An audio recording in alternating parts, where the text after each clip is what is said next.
சாட்டை துரைமுருகன் முன்ஜாமீன் கோரிய வழக்கில் அரசு தலைமை குற்றவியல் வழக்கறிஞர் ஆஜராக கால அவகாசம் கோரியதால் வழக்கு விசாரணையை ஒத்திவைத்து உயர்நீதிமன்ற மதுரை கிளை உத்தரவிட்டுள்ளது.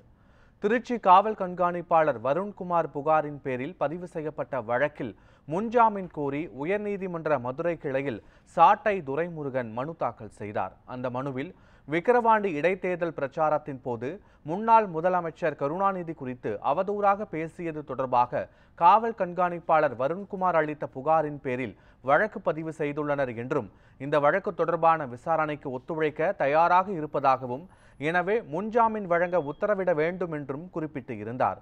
இந்த வழக்கு நீதிபதி பரத சக்கரவர்த்தி முன்பு விசாரணைக்கு வந்தபோது அரசு தரப்பில் மூத்த வழக்கறிஞர் ஆஜராக கால அவகாசம் கேட்டதால் வழக்கை மறுநாள் ஒத்திவைத்து நீதிபதி உத்தரவிட்டார்.